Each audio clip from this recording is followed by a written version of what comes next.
Hi, everyone. My name is David Rose, and this is Let's Read the Bible. As Christians, we're encouraged to read our Bibles every day. It's our workbook, our food for life. It gives us strength. In this, we'll be going through the Bible each day with a chapter starting at the beginning, going to the end. Make sure you hit that subscribe button so you can follow along with us. Also, we're using a study Bible, so there's going to be additional videos followed after this. Each video will show inside the verses that we were actually reading that day. For this project, we're using a New American Standard John MacArthur Study Bible. John MacArthur has over 50 years of experience in pastoring Grace Community Church and has just made an outstanding product. If you've never had a study Bible before, I strongly encourage you get one. That way you can see all the extra context and things that you might not normally have. This is a New American Standard version. Like many of you, I grew up in the King James Version of the Bible. But unless you really were good at literature and understand the Elizabethan real well, a New American Standard could give you a better experience to understand what's being said more clearly. I'll have a link below to why you should take a look at possibly using one of these versions of the Bible. There are several arguments over whether or not a King James only Bible is the only way to go. Also, there's going to be a link down below to why you should believe the Bible.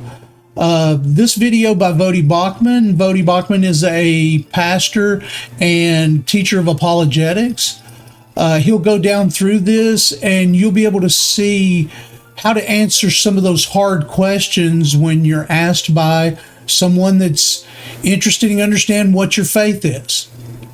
So these are the contexts that we'll be using. Make sure you hit that subscribe button and so we can follow along with this each day. And so for now, let's read the Bible. The first book of the Bible, Genesis. Genesis 1, the creation. Verse 1. In the beginning, God created the heavens and the earth. The earth was formless and void, and darkness was over the surface of the deep, and the Spirit of God was moving over the surface of the waters. Then God said, "Let there be light," and there was light. God saw that the light was good, and God separated the light from the darkness. God called the light day, and the darkness he called night. And there was evening, and there was morning, one day. Then God said, "Let there be an expanse in the midst of the waters, and let it separate the waters from the waters." God made the expanse and separated the waters which were below the expanse from the waters which were above the expanse, and it was so. God called the expanse heaven, and there was evening and there was morning, the second day. Then God said, "Let the waters below the heavens be gathered into one place, and let the dry land appear," and it was so. God called the dry land earth, and the gathering of the water he called seas. And God saw that it was good. Then God said, "Let the earth sprout vegetation, plants yielding seed and fruit trees on the earth bearing fruit after their kind, with seed in them," and it was so. The earth brought forth vegetation, plants yielding seed after their kind, and trees bearing fruit with seed in them after their kind, and God saw that it was good. There was evening and there was morning, a third day. Then God said, "Let there be light in the expanse of the heavens to separate the day from the night, and let them be for signs and for seasons and for days and years, and let them be for lights in the expanse of heavens to give light on the earth." And it was so. God made two great lights, the greater light to govern the day, the lesser light to govern the night. He made the stars also. God placed them in the expanse of heavens to give light on the earth, and to govern the day and the night, and to separate the light from the darkness. and God saw that it was good. Then was evening, there was morning a fourth day. Then God said, let the waters teem with swarms of living creatures, and let the birds fly above the earth in open expanse of heavens.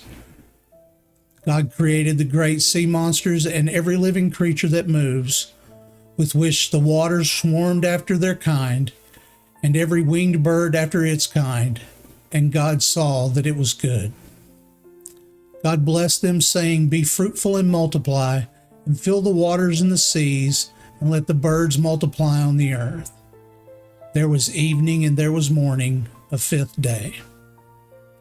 Then God said, let the earth bring forth living creatures after their kind, cattle and creeping things and beasts of the earth after their kind. And it was so.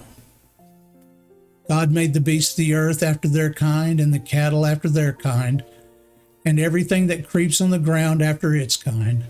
And God saw that it was good. Then God said, let us make man in our image, according to our likeness, and let them rule over the fish of the sea, and over the birds of the sky, and over the cattle, and over all the earth, and over every creeping thing that creeps on the earth. God created man in his own image. In the image of God he created him. Male and female he created them. God blessed them, and God said to them, be fruitful and multiply, and fill the earth, and subdue it, and rule over the fishes of the sea, and over the birds of the sky, and over every living thing that moves on the earth. Then God said, behold, I have given you every plant yielding seed that is on the surface of all the earth, and every tree which has fruit yielding seed, it shall be food for you. And to every beast of the earth, and to every bird of the sky, and to everything that moves on the earth, which has life, I have given every green plant for food. And it was so. God saw all that he had made, and behold, it was very good. And there was evening, there was morning, the sixth day. We have just concluded our first chapter of the Bible in the book of Genesis. And in this deep dive, I want to show you some of the features that you get along with the study Bible and how to reference some of this additional information. We'll notice here that in chapter 1, verse 26, then God said, let us make man in our own image, according to our likeness, and let them rule over the fish of the sea. You'll notice that along the way, we'll see single crosses at the end of verses, and then we'll see multiple crosses, which will show that there's extensive points inside of there that is covering this information. But I wanted to point this out. In the very beginning of the Bible, we've got reference to the Trinity, our image, our likeness.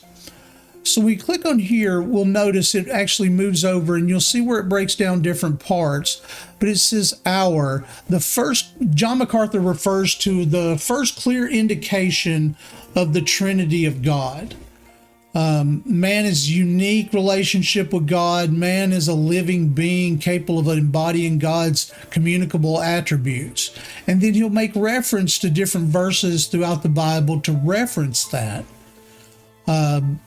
I just think this gives us a deeper look, and it makes sure that it points out certain information that we might not have noticed along the way. And so this was a good point to see that from the very beginning, there was God, there was Christ, and there was the Holy Spirit. And so we'll see this carry out as a theme throughout the entire Bible. So make sure you hit that subscribe button down below and join us every day, and we'll get together and read the Bible.